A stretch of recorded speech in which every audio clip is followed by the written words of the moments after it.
সদ্যজাত শিশুর সমস্যা প্রথমেই ধরতে পারলেই তার চিকিৎসার মাধ্যমে অনেকটা নির্মূল করা সম্ভব। এর জন্য বালুরঘাট জেলা হাসপাতালে রয়েছে ডিস্ট্রিক্ট আর্লি ইন্টারভেনশন সেন্টার, যেখানে বর্তমানে প্রায় 1600 শিশু চিকিৎসাধীন রয়েছে। সমস্যা একদম প্রথমে ধরতে পারায় বহু শিশু সুস্থ স্বাভাবিক জীবনে ফিরে আসতে সক্ষম হয়েছেন। আবার কারো সমস্যা অনেকটাই নির্মূল হয়েছে। কম সংখ্যক কর্মী নিয়ে শিশুদের চিকিৎসা পরিষেবা দিয়ে দৃষ্টান্ত স্থাপন করেছে বালুরঘাট জেলা হাসপাতালে অবস্থিত ডিস্ট্রিক্ট আর্লি ইন্টারভেনশন সেন্টার। মাঝে মধ্যেই সংবাদ শিরোনামে উঠে আসে বালুরঘাট জেলা বা সুপার স্পেশালিটি হাসপাতালের নাম। কখনো চিকিৎসার গাফিলতি, আবার হাসপাতালের লেবার রুমে টাকা তোলা বা আয় মাসিদের রাজ সামনে এসেছে। এরই মধ্যে বালুরঘাট জেলা হাসপাতালের ডিস্ট্রিক্ট আর্লি ইন্টারভেনশন সেন্টার চিকিৎসায় ভালো হয়েছে বহু শিশু, যার সামনে আসতেই হাসপাতাল ও ডিস্ট্রিক্ট আর্লি ইন্টারভেনশন সেন্টারে কর্মীরা প্রশংসা কুড়িয়েছেন। এদিকে সেন্টারটি কিভাবে চলছে তা এদিন ঘুরে দেখেন হাসপাতাল সুপার। জেলার যে কোনো একটি হাসপাতালে ডিস্ট্রিক্ট আর্লি ইন্টারভেনশন সেন্টার থাকে। দক্ষিণ দিনাজপুর জেলায় এই সেন্টার রয়েছে বালুরঘাট জেলা হাসপাতালে। হাসপাতালের পুষ্টি বিভাগের পাশে রয়েছে এই বিভাগ। বর্তমানে চিকিৎসা বিজ্ঞান অনেক উন্নত, তারপরও অনেক ক্ষেত্রে নানান ধরনের জটিল রোগ সদ্যজাতদের মধ্যে দেখা যায়। অনেক বাচ্চা জন্মানোর পর দেখা যায় তার শারীরিক গঠন স্বাভাবিক নয়, আবার কারো শরীরে অন্য সমস্যা রয়েছে।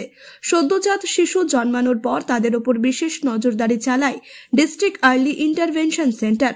জন্মানোর পরপর শিশুর কোনো সমস্যা নজরে আসলেই তৎক্ষণাৎ তার চিকিৎসা শুরু হয়। এই বিভাগে শিশু বিশেষজ্ঞ চিকিৎসক ছাড়াও ফিজিওথেরাপি, স্পিচ থেরাপি, প্লে থেরাপির, চোখের চিকিৎসার মতো গুরুত্বপূর্ণ পরিষেবা রয়েছে। বালুরঘাটে জেলা হাসপাতালের এই সেন্টারের অধীনে বর্তমানে প্রায় 1600 বাচ্চা চিকিৎসাধীন রয়েছে। কি হয়েছিল সমস্যা, এখন কেমন আছে? ও আগের থেকে অনেকটাই সুস্থ আছে।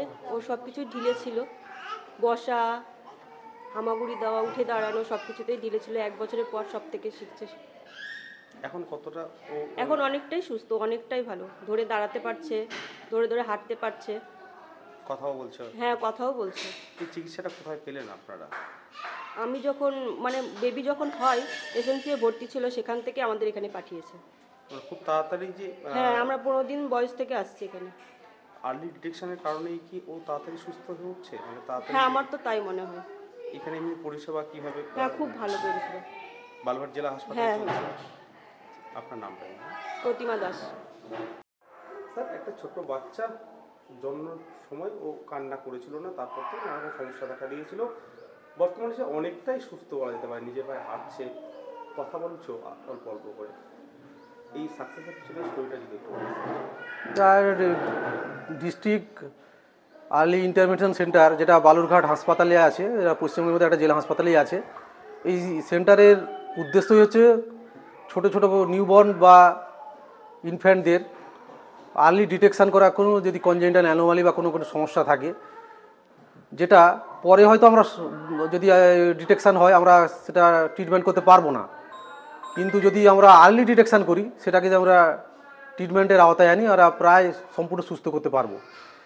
বিভিন্ন পেশেন্ট আমাদের এখানে আসে এবং সে দেখা যাচ্ছে তাদের আমরা এই ফিজিওথেরাপি, সাইকোলজি বা আপনার স্পিচ থেরাপি এইসব করে আমরা এই ছোটো ছোটো বাচ্চাকে আমরা প্রায় সম্পূর্ণ সুস্থ করতে পারছি। এরকমই অনেক স্টোরি এখানে উঠে আসছে এবং দেখা যাচ্ছে তারা সমাজে যেটা বোঝা হয়ে যেত সেটা কিন্তু হচ্ছে না এবং সেটা থেকে আমরা প্রিভেনশন করতে পারছি। ঋদ্ধিমান শাহ তার মধ্যে একজন। ও খুব ক্রিটিক্যাল কন্ডিশনে পেয়েছিল, সব ওর ডেভেলপমেন্টগুলো সব ডিলে ছিল, কিন্তু আমরা আর্লি ডিটেকশান করি। 15 দিন থেকে ও কিন্তু ফলো আপে আসছে এবং এখন তো আপনি নিজেও দেখতে পেলেন যে কতটা ও সুস্থ। এখানে টোটাল থেকে দেখা গেল প্রায় 1600 বেবি এসছে বিভিন্ন ছোটো বড়ো সংস্থা নিয়ে এবং তারা ভালো রকমভাবে সুযোগ পাচ্ছে। কার্ডিওলজিক্যাল কেস থাকলে আমরা আবার ওরা হায়ার সেন্টারে রেফার করছি ফর অপারেশান। সব এখন চিকিৎসাধীনে সব রয়েছে, সব গভর্নমেন্টের স্বাস্থ্য প্রকল্পের আন্ডারেই সব হচ্ছে। এখানে যে কোনো হলে তো তোমার ডেন্টাল ট্রিটমেন্ট আছে, ডেন্টাল ডক্টর আছে, আমাদের পেডিয়াট্রিশিয়ান আছে, এখানে ফিজিওথেরাপি আছে, এখানে সাইকোলজি আছে, স্পিচ থেরাপি আছে, সোশ্যাল এডুকেটর আছে, বিভিন্ন রকমের সমস্ত রকমের আছে। মাঝে মাঝে আমাদের স্টাফ কমে যায়, তাও মোটামুটি আমরা যারা আছে তাদেরকে নিয়ে আমরা এই প্রজেক্টটাকে চালিয়ে যাচ্ছি বিশেষ করে আমাদের এখন ম্যানেজারও নেই, কিন্তু আমাদের এই প্রীতম আছে, ও ম্যানেজারের ভূমিকায় কাজ করছে, চালিয়ে যাচ্ছে। বালুরঘাট থেকে মান্টি সিং এর রিপোর্ট, কুলিক নিউজ।